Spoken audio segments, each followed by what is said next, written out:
Hi everyone! Today we are looking at Johanna Basford's Worlds of Wonder colouring calendar for 2023. This video is going to be in two parts. We are going to firstly review the calendar, have a look through it, talk about the quality, things like that. And the second part of the video is going to be me colouring an image from this calendar using a colour palette, which I've already picked out all the colours for. So you can stop for the review, you can leave for the colouring, or vice versa, or both. It's totally up to you, but they're all going to be in one video. So the calendar itself is around about 12 inches square. So it's a really nice big calendar. You can see my hand here barely fits in, a quarter of the size of the calendar. It's a really nice big format and size. At the top, you have your ring binding. So that's how it's going to sit on the wall with the little hole in the bottom here. So it will sit on the wall as like a whole long wall calendar like that. It's really difficult for me to show you. But yeah, so on the front cover, it's got gorgeous shiny purple foil details, and it is just exactly like the cover of the book. So we have a very thick card cover to protect the front here, and on the back of that is this image from Worlds of Wonder. So obviously it will contain all images from that book. So if that is your favourite Johanna Basford book, or there's certain images in here that you really wanted to colour on a larger format than they were in the original book, then you'll be able to do that here. Obviously with them being bigger, the gaps are bigger, so you'll have more room to do things like colour blends and stuff like that. Now, the card itself that it's made with is quite thick. I'll do the ping test. So you can hear it's got a nice ping to it there. It is very thick, and it's kind of creamy ivory in colour. Now, I don't know if this is the same kind of paper that the book is. I don't know that for sure. It certainly seems to be the same colour, and it looks lovely, but I just don't know whether it's got as much tooth maybe as the one in the book. It does feel quite smooth, but I could be telling lies. I really should check that out, to be honest. So the first thing that you've got in the calendar is the month spread for the end of this year, 2022.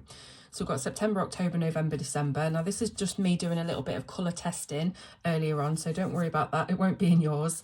And yeah, you can use it for the rest of the year. So that's really good. You can colour that first image and use it for the rest of the year. So you don't have to wait until next year to put it up. So then we have our first image for January, which is this one here. It's all these houses and trees. And again, larger spaces, larger bits to colour. So easier to colour, definitely. Then you've got your calendar spread. So I'm not going to show every single month's calendar spread because they're all the same. They've just got a different month at the top, but we will have a look at the pictures. That's kind of more what we're wanting to find out, what pictures are in it. So this is how the format is. The week starts on a Sunday, which I believe it happens on every calendar, whether you buy it in the UK or US. I could be wrong. This one came from the US, so normally the US weeks start on Sundays, whereas in the UK we normally start on Mondays. It could be that the UK version, which I don't have a copy of, does start on the Monday. I don't know. I find this kind of annoying because obviously with me being in the UK, and just the way that my calendars have always been, the week starts on a Monday. So at a glance, I'm going to be thinking that this is a Monday, which is going to be, I'm just hoping that I don't miss any appointments because I have done that before. So that's something to consider, is maybe to find out. And if I do find out between now and posting, I will put it up on the screen, whether or not you are going to be starting your week on Monday if you buy the UK version, or Sunday if you buy the US version, or whether they're all Sunday. I don't know. So yeah, you've got a really nice big area to write in all of your dates, your appointments, things like that. And you do have things like New Year's Day, UK bank holidays, Martin Luther King Day, all those kind of important dates in the diary on there. And then at the bottom, you have the previous month and the next month as a little number grid for you to just quickly jot off any important dates. So as I said, I'm not going to be showing, all of the month calendar spreads because there's not much point. We'll just have a look at the pictures. So this is the Peacocks. I think that this is, it's almost like a symmetrical mirrored image, but if you look at it closely, there are different details on each side. So the butterflies are slightly different. We've got strawberries this side instead of, I believe, cherries maybe, or tomatoes. But yeah, there are some differences in this, so it's not a perfect symmetrical image. but I can just imagine that being done with lovely cool blues and purples, and it looked fantastic. Again, you've got a lot more space to play with. Then for March, we have the little mushroom house. This is like a little fairy house, very whimsical. You can see it's covered in flowers and vines and things like that, and it's a really nice one to colour. I think this would probably be a bit of a quicker one to colour, and you could probably also paint this as well, because again there are really some large petals on here and large spaces that would do for a paintbrush, so that's a really nice one. Then for April, we've got the cat. So again, heavily decorated with flowers, as most Johanna Basford illustrations are. Yeah, really nice one. Obviously, if you're a cat lover, you're going to love this one.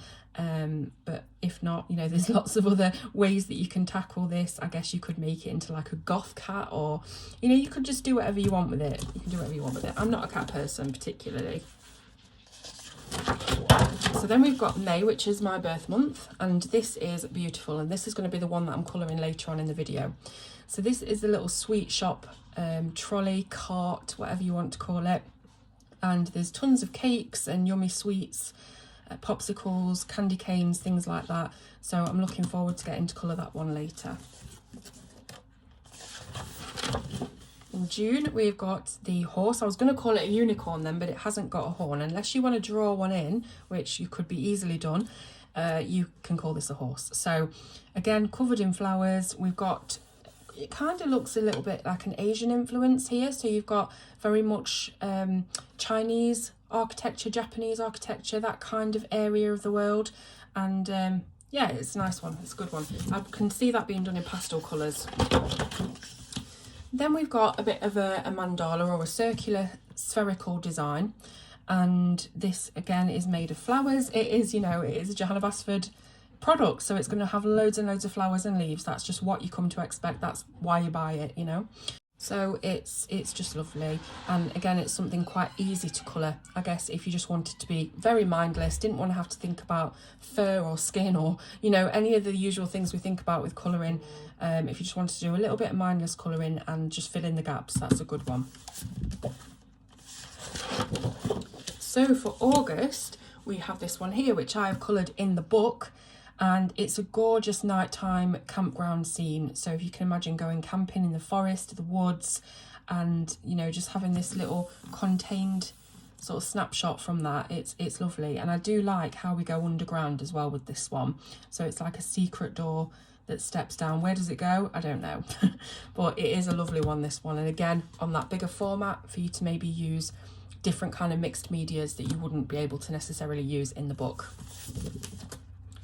So after August, we have September, which is another kind of camping influenced one. We've got this teepee tent and all of these hanging lanterns around. Again, this is another one that's contained in a border, which is fantastic. I always like images that are contained. It just gives it a little bit more cohesion for me, rather than having the open ends. And yeah, you could do a really nice background on this one. I think that's what it needs. It needs a little bit of colour in that background, or you don't have to, obviously, but I do like the little setup in here with the comfy cushions and the cake and tea. Then we've got October, and this one is one of the most popular images, I think, from Worlds of Wonder, the book. I've seen it done so many times. I haven't done it myself, but I have seen it done, and it is beautiful when it's done, because you've got those two different worlds on one page. So you've got the land with the houses and the architecture, the buildings, the trees, the landscape, and then obviously flip side, you've got all of everything going on underwater. So this really does look amazing when it's done, because you like I say, you've got that juxtaposition of the two different settings, and it's interesting actually to try and figure out how to colour the rocks and the structure under the water so that it doesn't look as bright and vibrant, but it still, you know, looks like it's the same structure. They're going beneath the waterline. So yeah, I'm excited to see what people do now that they've got a chance to use mixed media. And if you do colour them month by month, you'll be able to use alcohol markers or anything you want, because it won't matter that it's going through to the other side, because you'll have already used that calendar month. Then we've got November, which is the owl sat on top of the little farmhouse. It looks like a farmhouse. It's got the beams. It's got that kind of rustic look to it. And obviously you've got the big, what could be a moon behind him. Again, a really, really nice one. Loads of massive spaces. I think Johanna's done really well with this to include a lot of large spaces, but also the same amount of detail. So, you know, it's not going to look like too much of a childish, very simple or basic illustration. It still does have that detail there, but we just have a lot more room to play with. And then finally, for December, we've got this one, which is another one that I've coloured from the original book. And I love this one. Again, we're contained in a border. We've got a couple of elements coming out of the edge of the border, which I always like because it makes it feel like it's coming out of the frame, it's coming out of the page. And this is a fantastic one. It's one of my favourites from the book, actually.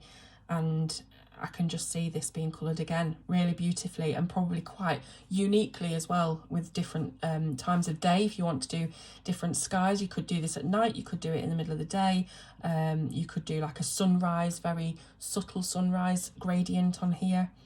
There's so much scope to be done on this one, especially like with the rocks. You can do a bit of stonework technique, anything like that. Yeah, so I'm excited to see what gets done. So that's it. And then the back of the calendar just shows you little thumbnails of what's inside. And yeah, so there we go. It's Andrews McMeel Publishing. And I think they also publish and create her colouring diaries as well. So if you wanted to get your colouring diaries, you can get them from there as well. So that's the review, really. It's gorgeous, you know. There's nothing more I can say about the quality. It's wonderful quality. It's really nice and thick. It's got that vintagey sort of cream ivory tone to the paper, and it's, you know, it's practical as well. It's got all the features that a calendar needs to have, which obviously is handy.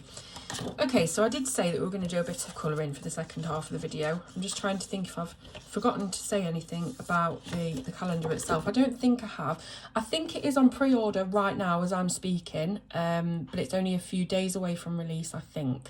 I'll leave all the links in the description so that you can hop straight to it and just check whether it's ready for you to buy now by the time I've released this video, or whether you're just going to have to wait a little bit longer for a pre-order. But definitely you should have them by November, I would say. I think the official date is October, but I'm just going to be safe and say that you'll definitely have them by November time. So you'll be able to get a good head start on it, really. So this is the one that I'm going to colour, as I said, and I'm going to be using a colour palette. So you've seen me on my past few videos using Sarah Renee Clark's Colour Cube, and people have been clamouring, and I love it, clamouring for more Colour Cube videos. So I'm more than happy to do them because I really enjoy doing them. It takes a lot of work out of it for me, you know, choosing the colours and really thinking about what's going to look best. So these are 3 palettes that I picked out. I just had a look through the colour catalogue and picked out these 3 palettes. I thought these colours would work really nicely with the little sweet trolley. So the first one and the last one, 26 and 187, are quite similar. We've got at least some similar colours on there. Obviously we've got a green, we've got the purple, and we've got sort of a reddish colour, pinkish red. But this one has a greenish blue attached to it as well, and I think that's why I'll be choosing this one. I think these colours just are a little bit nicer. They're a bit muted as well. They're not, you know, massively bright and vibrant, which I quite like. And this one was a bit of an outlier because I quite like the fact that it's all browns apart from this one pop of pink. I thought that might look really nice. And obviously you've got brown for the cake and things like that. So I was kind of on the fence as to which one to do, but I do think we will choose this one, 187. I'll pop these away.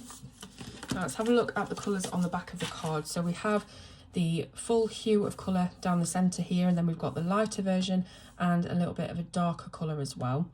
And I tried my best to match these up. Now I do have the colouring companion, which is the document that Sarah has already figured out which colours in which brands go with which number of colour. Does that make any sense? She's already figured out all of the colours from loads of different brands of pens and pencils, and so you don't have to do it yourself. But some of them were a little bit off, and I think Sarah would say, you know, it depends on how it's printed versus how it looks digitally, and you know, different people's pressures and whatever, but I just decided to pick my own colours this time. There may be a couple in there that Sarah also suggested, but I wanted to try and get as close to these colours as I possibly could, and I just felt that some of them, say if we stick within one brand like a Prismacolor, some of them just weren't correct to my eye.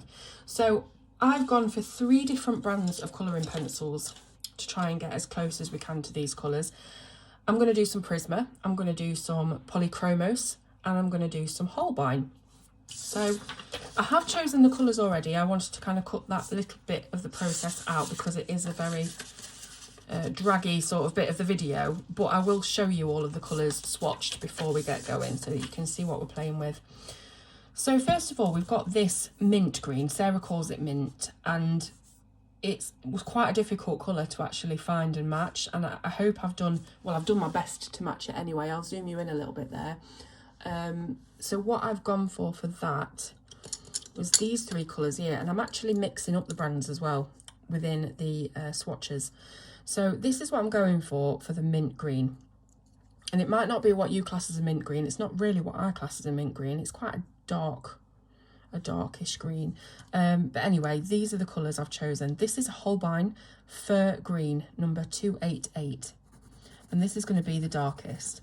Now, in my previous 2 colour cube videos, I only used 1 pencil for each colour, and an awful lot of you were saying that you would like to see me expand that a little bit and use a lighter and a darker shade. So I've took that on board, and that's what I'm doing this time. So this is going to be the darkest of the 3, this Fir Green, and then we have from the Prismacolor Muted Turquoise. Now this isn't actually the middle hue of these 3, so this is quite a good match. This isn't, but overall I think that the blend looks good. It looks, you know, as close as I could get to this blend. It's quite a difficult palette to actually find. Now they look a little bit odd. This one looks a lot more green, this one looks a lot more blue, and then we're back to green again, but they do actually work as a blend, and I'll just very quickly show you. So let's put a bit of this Fir Green down, and I'm only going to do it very quickly, very roughly, but when we layer over this Muted Turquoise, we are getting somewhere kind of close to this colour, and it's just the best I could do, really. And then we've got this one, which I didn't mention, which is a Holbein again, and it's Celadon number 277. So by the time that you've layered them up a little bit, you do have something that's akin to this mint green colour palette. So hopefully you'll agree, but it's the best I could find anyway. It's the best I could do. Then we've got the Kelly Green. These are Sarah's names, by the way. These aren't official pigment names. And the Kelly Green, again, I mixed up some Prisma and some Holbein. So for this one, we've got Holbein Malachite Green, number 255, which is really quite a vibrant green, actually. It's not what you would expect this colour to be, but the one that I chose that was a little bit more similar to this colour didn't go with the next 2 colours. It just didn't work. So I've took a few liberties on the palette. This is just for an idea. You do not have to follow it to the letter. This again is Holbein. It's Evergreen number 254. And that is pretty much the colour, the Kelly Green colour. And then we have a Prismacolor Spring Green PC913, which again is a lot more vibrant than this, but you've got to remember that I think Sarah made this into a tint and this into a shade by adding grey or adding black and then adding white to this colour. So it's not necessarily going to be a different colour that we have here. It's just white has been added to that. So we probably won't find that with white added unless we physically put that colour down and add white over the top to lighten it. So I've kind of gone for 3 different colours that make a good blend, but we're still sort of within this colour family. I hope that makes sense. Next up, we've got Orchid, and for this one I've gone full Prisma because we do have a beautiful Orchid colour scheme in the Prisma pencils. I've gone for Black Cherry, which is PC 1078, and then Dahlia Purple, PC 10 PC009, and then lavender PC934.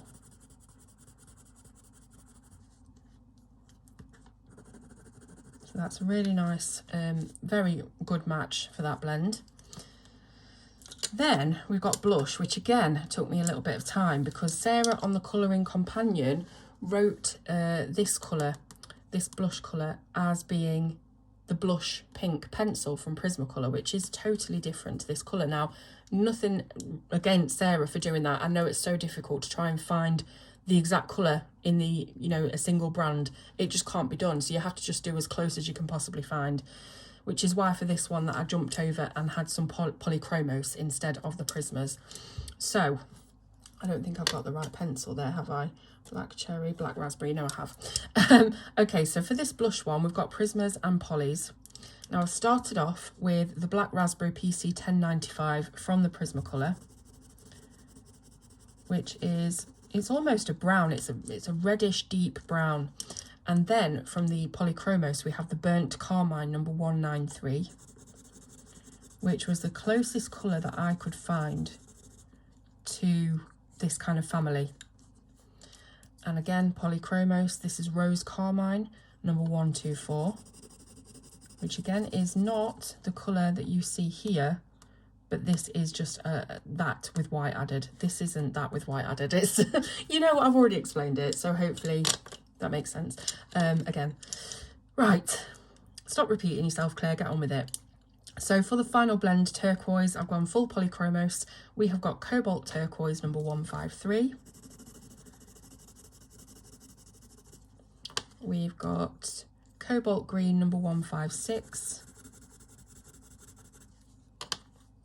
And Cobalt Turquoise, light Cobalt Turquoise rather, 154. So there we go. Like I say, I've tried my best to get the colours. I think it will be a really nice palette when you look at this illustration. I think these colours will work nicely together. They're not going to be, you know, super bright and vibrant and in your face. They are quite muted for the most part, but I think that's going to work really well. So without further ado, let's get colouring.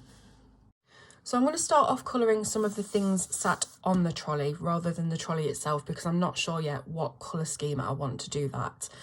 But I do know that I want my leaves to be green and things like that. So it's easier for me to start a page colouring the elements that I am certain of the colours for. So yeah, right. So I'm going to start off with the green leaves then. And I'll do a little bit and then I'll speed it up and then I'll come back and do a little bit more. I think that's the way that I prefer to do my colour alongs, rather entirely in real time. So I'll just do a bit to show you and then I'll just speed it up and show you the next bit. So I've got my three greens here, Malachite, Evergreen and Spring Green. And because we've got three greens to work with, it's quite nice that we can make a gradient. Because as I said, the last few colour challenges I did, I literally used one pencil for each shade. So it's nice that we can do a bit of a gradient on these leaves, make it look a bit more interesting than a one colour gradient.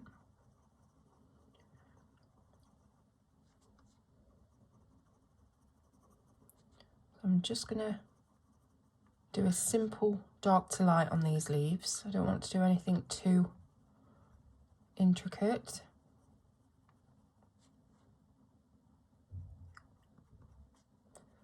I'm using my darkest colour first, that's just how I prefer to colour. And then we'll just colour in these little leaves in the basket. And because we've got three greens, we can do some leaves that are just one colour rather than having a three colour blend like we're going to do here. So we can mix it up that way a bit. I've also given myself a white and a black to use just in case. So I'm being quite generous on this one. But I'm hoping that because we are sticking to a limited palette that it is going to look really nice. So I'll move to my second colour now, which is the Evergreen Holbein. And just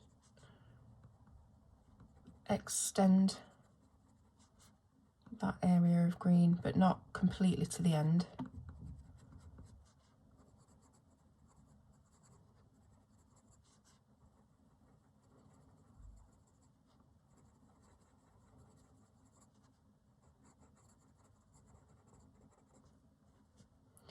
This is a nice transition colour.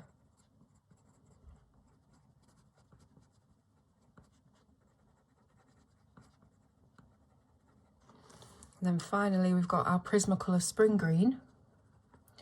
And again, I'm not going to completely fill the white. I'm going to take it as close to the edge as I can possibly get without actually touching the edge, because then we should still have a tiny little white highlight on the edge of the leaves. It's going to give us a bit of dimension and a bit of highlight.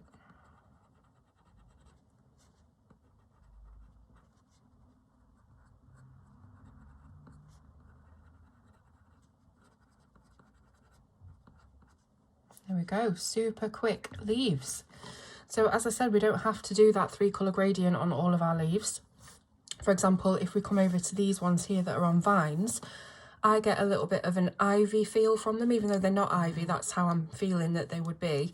So I'm just going to use my darkest one, which was that Malachite Green, or even jump across into another colour palette that we've picked out and use this Fir Green. That might be nice to have on these leaves because that is quite a deep ivy kind of green. Let's jump over to that one then and try the Fir Green. Obviously that's part of a different 3-colour blend, but it doesn't matter. We're using all of these colours on our page, so we can do anything that we like, any configuration of colours. We don't have to keep them within their blends, they're just there to be blended if needed.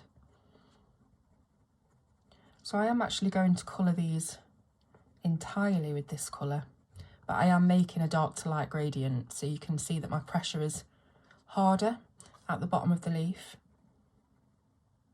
and then obviously becoming lighter as we come to the tip of the leaf.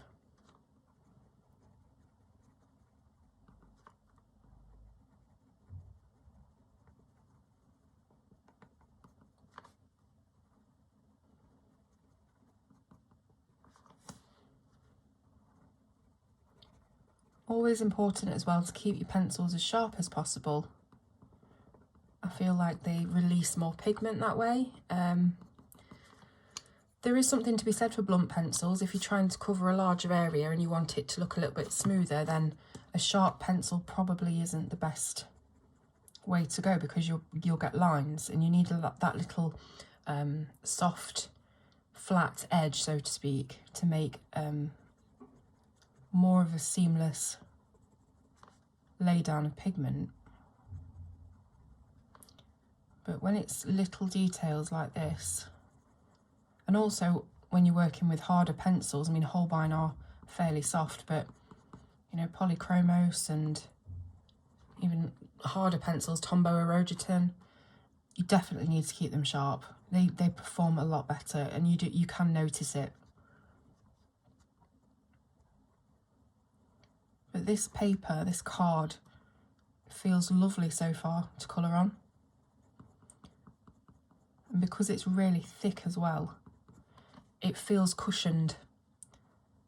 So you're getting a nice little bouncy sort of feel when you're colouring.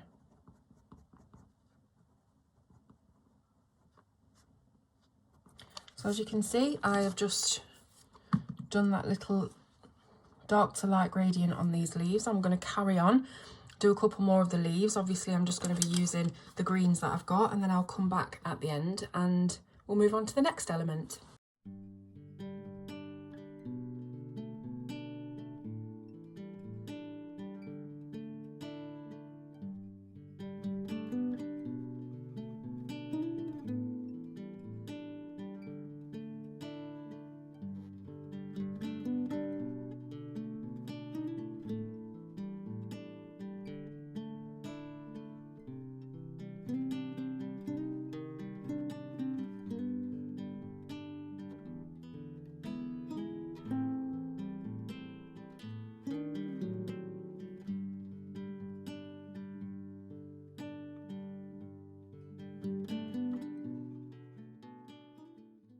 Okay, I think we've done all the leaves. I'm sure there's one glaring at me somewhere, but I think we've done all the leaves on there now. So I'll move on and maybe start on some of these cakes. One little note on the greens though for the leaves. I really liked using this Celadon colour with a little touch of the muted turquoise to create these succulents here, because it's that kind of muted turquoise basically that you find on succulents. It's that kind of colour, so I'm really glad that we had that one to hand. And I also use that down here but with the fir green to make it a bit deeper. So yeah, cakes. Now obviously we don't really have brown, but we do have things that kind of look like brown. For example, this one here, which I think is the black cherry. Is it the black cherry or is it the black raspberry? I think it might be the black raspberry actually. So the black raspberry is basically a brown, and obviously we've got the Carmine, which could be a reddish brown, and I think either of these would work pretty well for cakes, maybe with a little bit of white on top. So let's zoom in and try a few cake blends. So I've got the black raspberry. Let's try and do the bottom tier of this cake. So I'm going to come underneath the icing.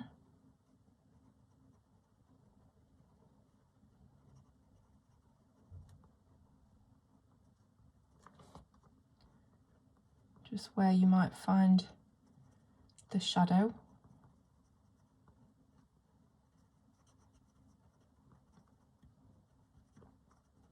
Just get the edges as well. And then with a light pressure, just fill in that whole area. You should be able to see lots of tooth because you're just using a light pressure on there. And then just blend in the line between the two, between the harder pressure lines and that soft pressure that you've just done. Just try and blend that a bit.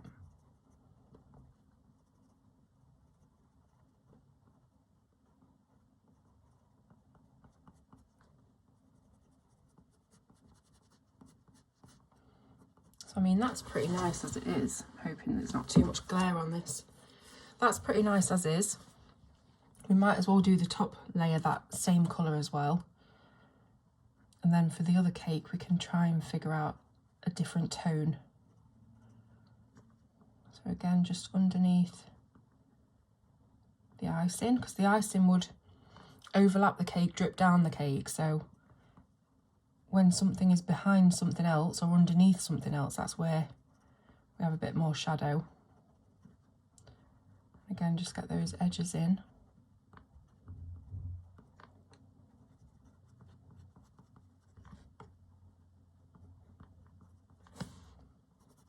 Fill it in with light pressure.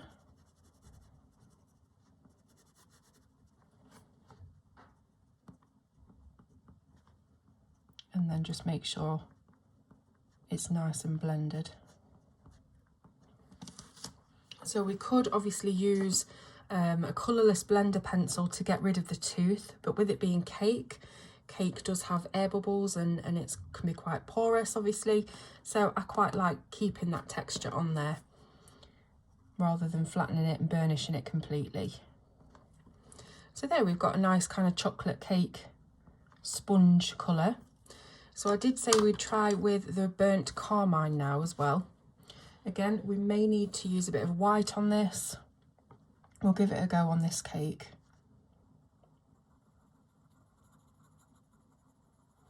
I am doing a really light pass over this time, just because I'm more unsure of how this colour is going to work than I was of the black raspberry. But I know that we want shadow under the icing again.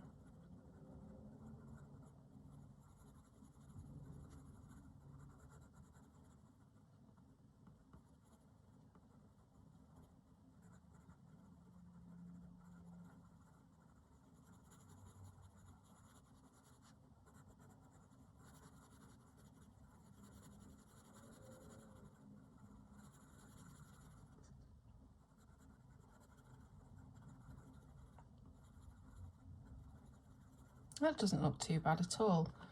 It could be like a red velvet type cake. Obviously not as bright, but some red velvet sponge is quite a deep dark red, isn't it? It's not always bright red. So that could be what this is. And maybe if we switch it up and do a lighter sponge in the middle, it will look a bit better. Try it. I'm just trying to figure how we're going to do a bit of a lighter sponge. It might be this black raspberry colour plus white. Hopefully that won't go purple. We'll just check it anyway. So if I just grab that black raspberry and do what we did last time, but then we're going to add white to it.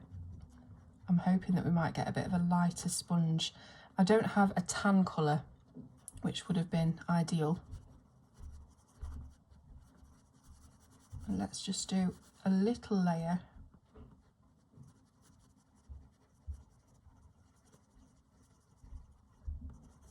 Make sure we've got enough pigment on there, but just not going overboard. And then grab our white. Now this is kind of what I'm worried about, it going purple. Because it is, black raspberry is like a very deep brownish, purpley, reddish colour. Now that to me has gone wrong basically.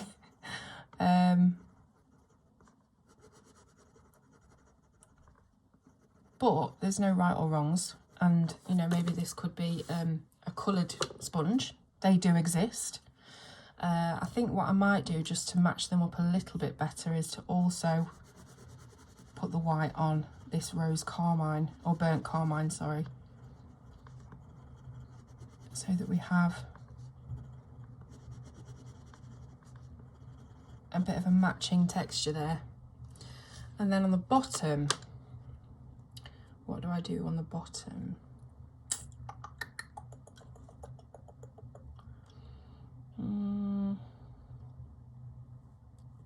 Yeah, there's no way I can really make a light sponge colour. So what I might do is use this black raspberry again alongside the carmine, so that hopefully this one will be a light, medium and dark sponge. But we've still got that bit of carmine in, so it shouldn't look exactly like this other one. So the burnt carmine, oops, fill it in, and I can burnish it this time as well.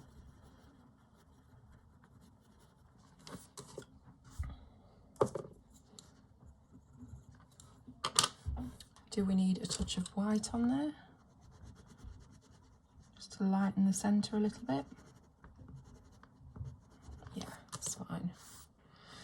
So we've got some unusual kind of sponge colours, but that's okay. Hopefully it'll work out.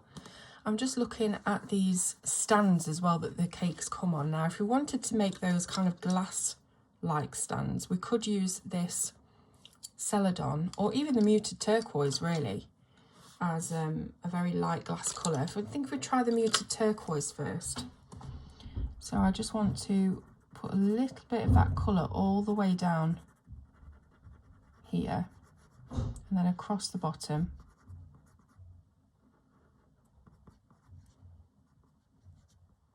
And these can be our glass cake stands. So now I've put the muted turquoise down. It's a little bit too dark or saturated for what I want. So I'm going to come in with the white, go over that to pare it down a little bit, turn down the opacity so that it looks a little bit softer and more glass-like.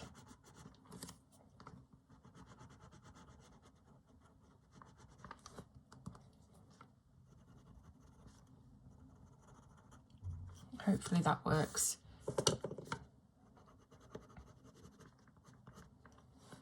Muted turquoise and white is a great combination for glass. I think I'll do the same on this one as well. I don't want everything to be too different, you know, I don't want to use every single colour on one element. So I think we'll do the same on here. So again, from the left and the bottom of each section.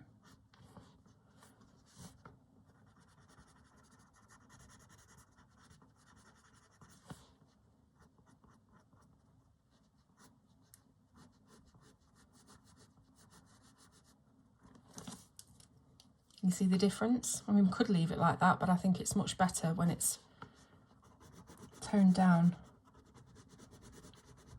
with the white. It does give it that glassy effect.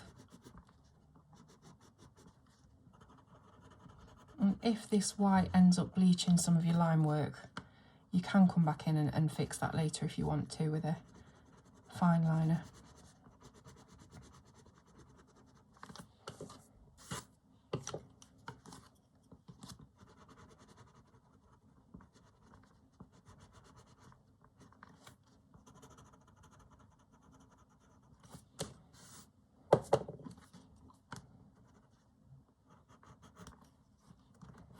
Okay, pretty happy with that.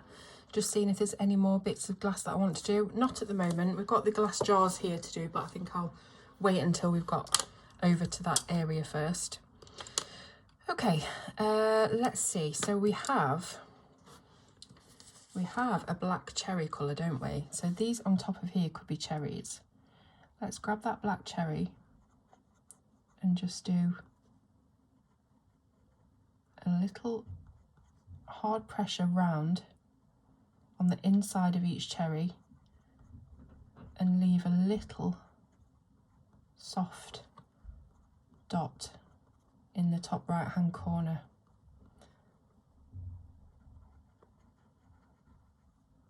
Oops, that one went a little bit too small, but don't forget we've got our trusty white gel pen, so I can always come back in the end and add in some brighter highlights there. But that's just very quickly those cherries. I don't know what these ones are on the top of here. I suppose they could be anything, couldn't they? Why don't we get a little bit of lavender colour and colour those in? Again, I don't know what they are.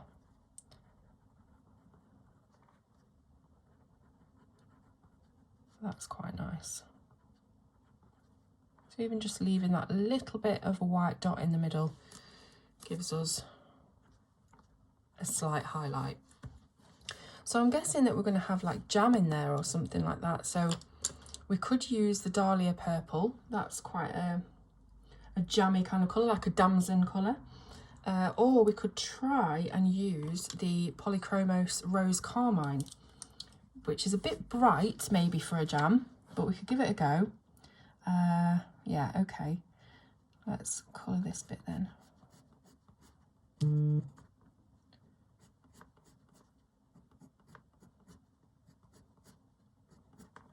There we go, it's not too bad.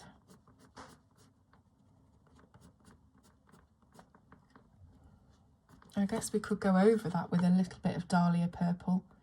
Might look slightly more jammy. That's quite nice. But I think if we'd have just used the Dahlia purple on its own, it may have been a bit too purple. So just combining that with the Rose Carmine, I think that's worked quite nicely. So we've got icing to do, which is going to be slightly more difficult. So what normally I would do is use a very light, cool grey to create white icing with a little bit of shadow on it. But we don't have a grey, and I don't particularly want to use any more pencils than I have to. So we do have a black and we have a white. And I think if I be very, very careful with this black, we might be able to create a slight grey. It could go wrong, but that's the fun of it. So let me try and apply the slightest bit of black pigment to this icing. And then we will use our clean white to see if we can get a little bit of shadow.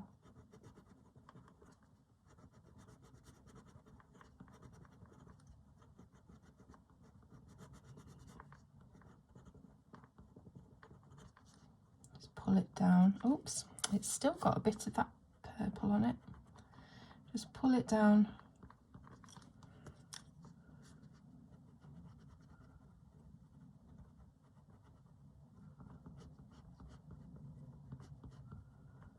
We have a little bit of a shadow on the icing. It might look a bit strange because I know you're very zoomed in at the moment, but when we zoom out, it will make better sense to the eye. And I'll do exactly the same on this bottom bit. So the slightest bit of black, I don't even know if you can see this. It's possibly the lightest pressure I've ever put on a page.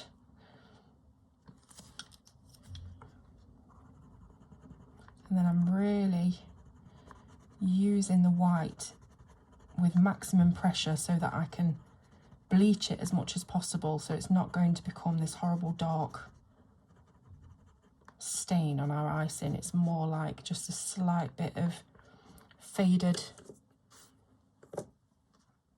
shadow. There we are. I'm pretty happy with that. It's turned out like a light grey wood, so I think I'll do the same on this cake as well. Just have to be so careful because, especially with this black, this is a luminance black, so it's very pigmented. And anything more than a slight breath of a touch is going to give you too much. So there we go.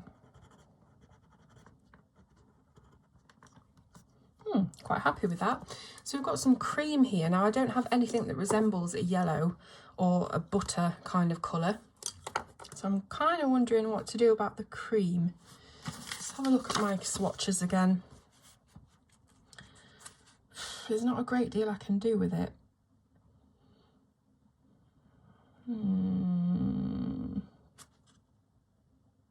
Maybe I should just do the black and keep it as like an icing cream that's in the centre there. So again with the pigment.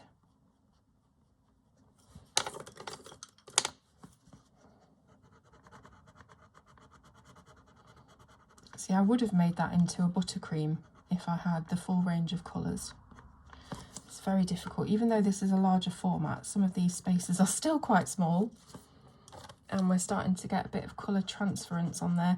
I always do this. Every single time I colour something, I say, remember next time, Claire, to colour all the light bits first and then the dark bits, because you get this colour transfer, and I never ever remember, and this happens almost every time. So I don't think I'm ever going to learn. I think I can just, oh, I need to prime that.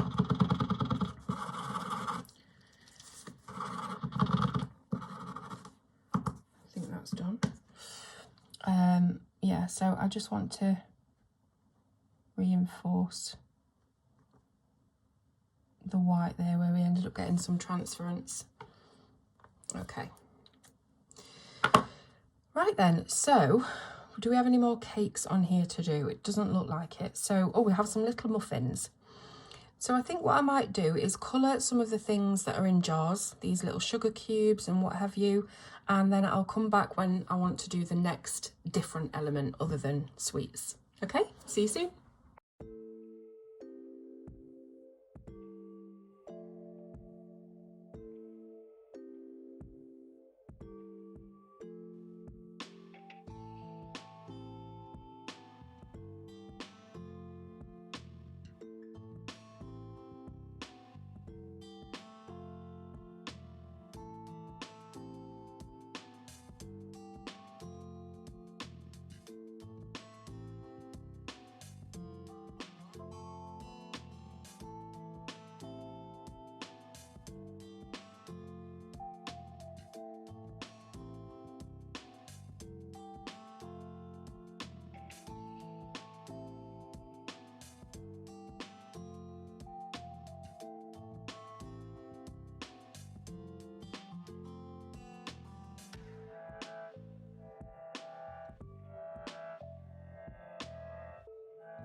Okay, so I've coloured a few more of the bottles and trinkets and things that are sat on top of the cart. And at this point, I'm really not feeling these colours. I don't know what it is. They look beautiful together on the card, and they look really nice together on the swatches that I did as well. And I just can't figure out why it's just not making the most of the illustration. I don't know whether they're too dark, too muted. I'm finding myself reaching for colours that I just don't have. So obviously I've got no orange, no tan, no nothing to try and make. Like I say, I wanted to try and do these notes as like an old parchment, but I can't. I haven't got the right colours. And it just seems like I'm putting colours in places that I wouldn't choose to normally. But I suppose that is the challenge of using a predetermined colour palette. And I'm hoping that by the time I've finished and I've got the main sections of this done, that I will be happier with it. But just at this particular time, I don't know, it feels quite dull to me. It's not inspiring me, really.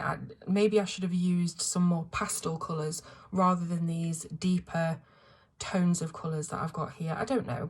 Let's just carry on colouring then and see how we go.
So using that layer of odourless mineral spirits or blending solution before you actually put pencil to paper really helps, first of all, to make harder pencils easier to blend. It seems to just melt the pigments and it just makes the process a lot easier. And also you seem to get a lot brighter of a result as well.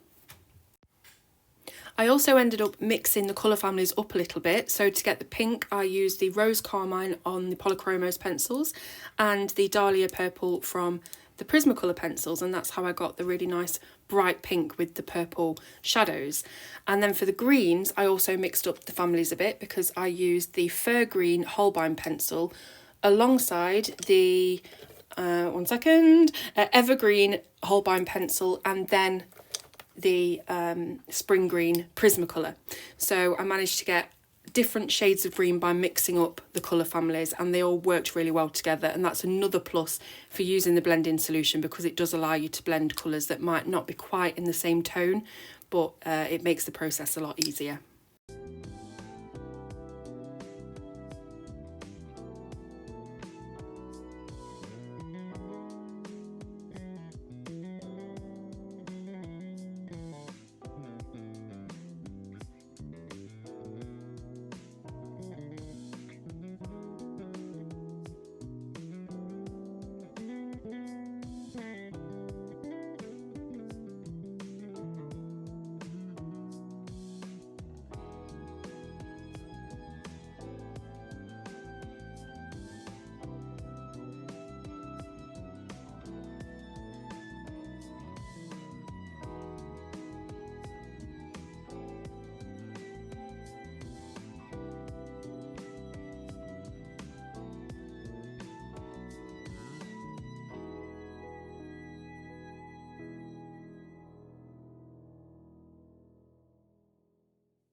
So there we have it. Despite not knowing whether these colours would work halfway through and being a little bit down about it, I'm really pleased actually with how it's turned out.